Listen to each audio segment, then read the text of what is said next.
Today is Saturday, July 11th. Hope you're well. This is a message for the collective. It will be posted on Facebook, Instagram, and YouTube. Take what you like, leave the rest. And if you don't like it, consider why you don't. Without judgment.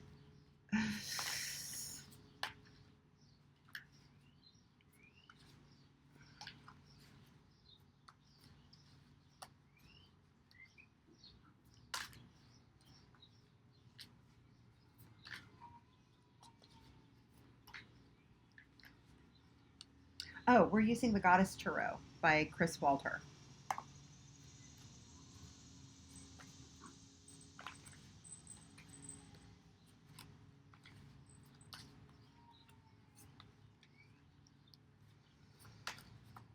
First card to come out, Power.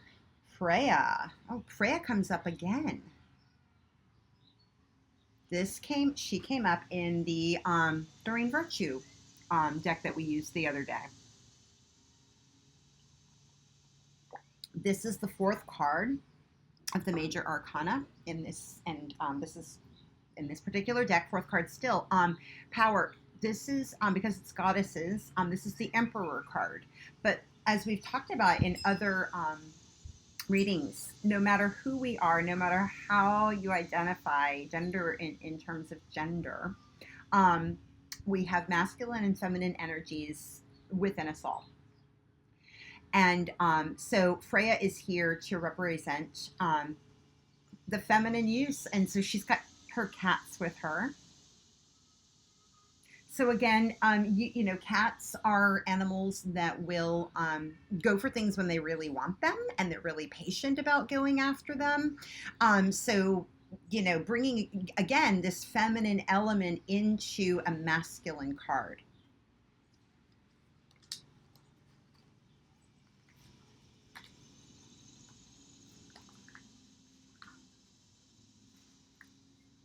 Curious.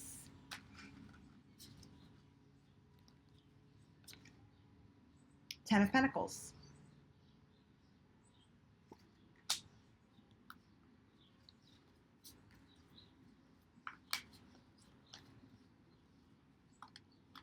Another card of mastery, of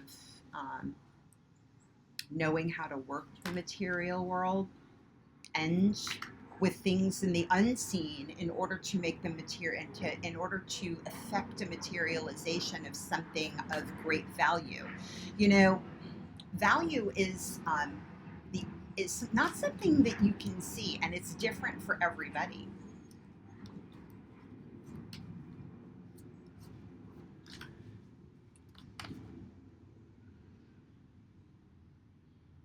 Oppression.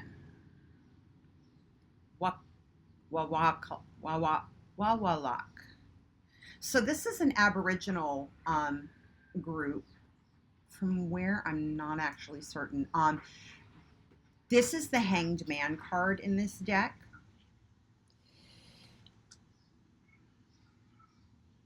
So it's a major arcana as well. So it's the Hanged Man. So it's you know, sitting back and thinking about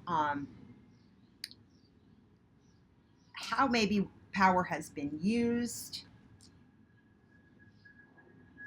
What is of value? Sitting back and considering this.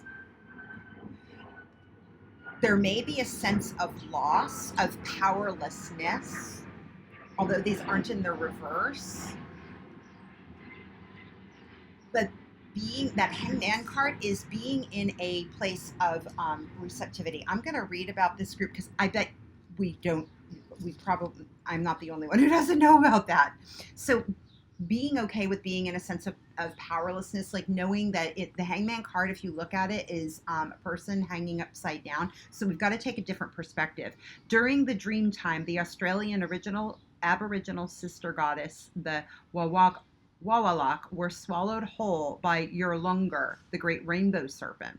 Oppressed by darkness in the belly of the serpent, the Wawalak wept until they were reborn from Yurlungur back into the light.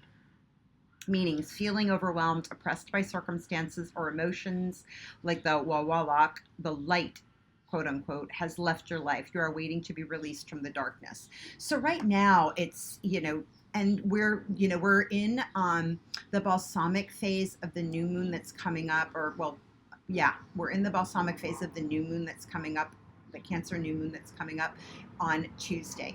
Tomorrow night, in the Northern Hemisphere, we'll have a Kazimi, a conjoining of Mercury in retrograde with the Sun in the sign of Cancer. So we're looking at these emotions. This is all a time to, admit that we might be in a powerless place and to be open. That's, my first read off this card was that, we have to be open and think about how we're going to use our power in a way that is in balance. So this isn't the Chariot card, although she is in a chariot, but it's the power card. Again, this is a little bit of a different deck. So, but again, she's riding a chariot with two cats. So how we're going to use our power, harnessing both the emotional intelligence and the logical intelligence, our intellect, to go in the direction that we want to go, takes a lot of receptivity, takes a lot of introspection, takes a lot of curiosity, taking the time to ask the kinds of questions about not only what we value, but what is of value to other people, listening, taking the time to value something in such a way that you're actually putting your hands on it in a material fashion, not just in this kind of,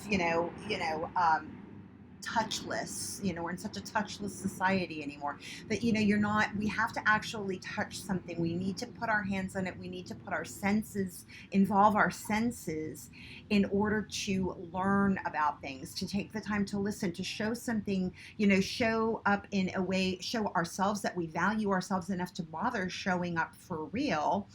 And like I said, show something that, whatever, like, invest. We have to invest ourselves, really invest ourselves, not just our thinking or a text, or what I mean. How can you actually invest yourself in community, in the material world, in a real way, so that way we can get some clues. And like I said, like, if you don't feel like, often we feel like we're powerless when, like I said, when we're just spinning out and we're kind of like imagining scenarios. Where are you getting that information from? Where is that information coming from? Are you actually going to the source? Go to the source and to learn more about it, to, even if it's not a situation, and to risk something not being to shed light on it, in order to get the light on it. So that Sun came up at the bottom of the deck. It came up at the bottom of the deck a few days ago. Yeah, King of Pentacles is at the bottom of the deck. 3 of Wands, fertility. Only with that kind of real, solid, true, hands-on investment are we going to get the light that we need, get the information that we need in order to be able to invest further, to know what the next step is, and to also show that we value ourselves enough to step into the fray in a power. That's actually a power move, even if it does feel a little risky.